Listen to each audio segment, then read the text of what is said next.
গঙ্গাসাগরের কচুবিড়িয়া থেকে ভূতল পরিবহনের অফিস স্থানান্তরিতকে কেন্দ্র করে ধুমধুমার পরিস্থিতি।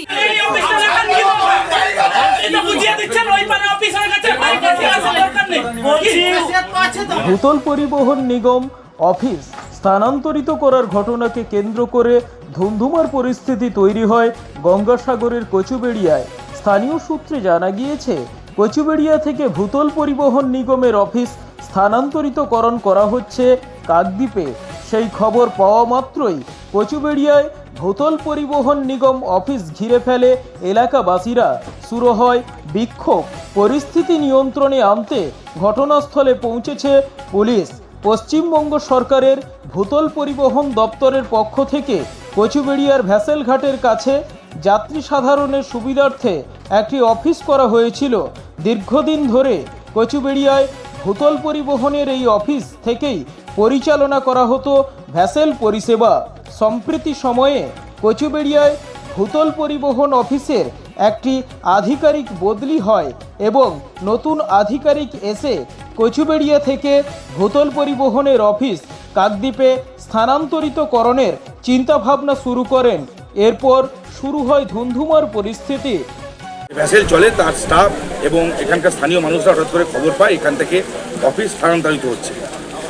তারপরে এরা অফিস ঘেরাও করে। আমরা গিয়ে ওখানে কথা বলি অফিসের সঙ্গে।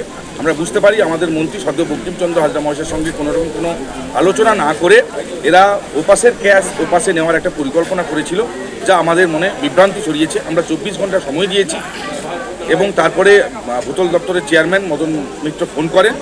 আমরা 24 ঘন্টা সময় দিয়েছি, অফিস যেভাবে ছিল সেভাবে হবে। আমরা কলকাতায় ওখানে গিয়ে চেয়ারম্যানের উপস্থিতিতে আমাদের মন্ত্রী সদ্য বঙ্কিমচন্দ্র হাজরা মহাশয় এবং পরিবহন মন্ত্রীর সঙ্গে বসে আলাপচারিতার মধ্য দিয়ে যা সিদ্ধান্ত হবে সেই সিদ্ধান্ত কার্যকর হবে। তার আগে সাগরের মানুষেরকে স্বার্থ ক্ষুণ্ণ করে কোনো ভূতল কর্তৃপক্ষের কোনো সিদ্ধান্ত যেন না নেয়, এ ব্যাপারে আমরা 24 ঘন্টার সময়সীমা দিয়েছি। ওই কারণে কিছু সমস্যা দাঁড়ায়, তখন তো মানুষ নদী পেরিয়ে ওপারে গিয়ে তাদের সমস্যাটা জানাতে পারবে না। যারা বাইরে থেকে আসে মূলত বহিরাগত, তারা ওপার থেকে চলে আসবে।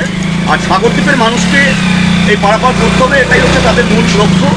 সেই লক্ষ্যটাকে সামনে রেখে যদি আমি কচুবেড়িয়া থেকে সরিয়ে নিয়ে যাই, কোনো সুবিধে অসুবিধে হয়, তখন তো আমরা আমাদের সাগরদ্বীপবাসী প্রতিবাদ করতে বা তাদের এটা রাখতে, তাদের যে বক্তব্য সেটা পেশ করার জন্য লড়াইতে যেতে হবে। যে নথিপত্র নিয়ে গেছেন এপার থেকে, অর্থাৎ কচুবেড়িয়া অফিস থেকে, ওই নথিপত্র পুনরায় যাতে আমার সাগরের অফিসে থাকে এবং এখান থেকে যেভাবে অফিস কন্ট্রোল হতো সেভাবে যাতে কন্ট্রোল হয় এবং যাতে আমাদের সাগরের মানুষ তাদের কোনো সুখ দুঃখের আবেদন পারাপারের ক্ষেত্রে যাতে আমাদের সরাসরি কর্মকর্তার সঙ্গে ডব্লিউবিটিসির সাগরের যিনি কর্মকর্তা থাকবেন ওনার সঙ্গে কথা বলতে পারেন, তার জন্য এই ব্যবস্থা।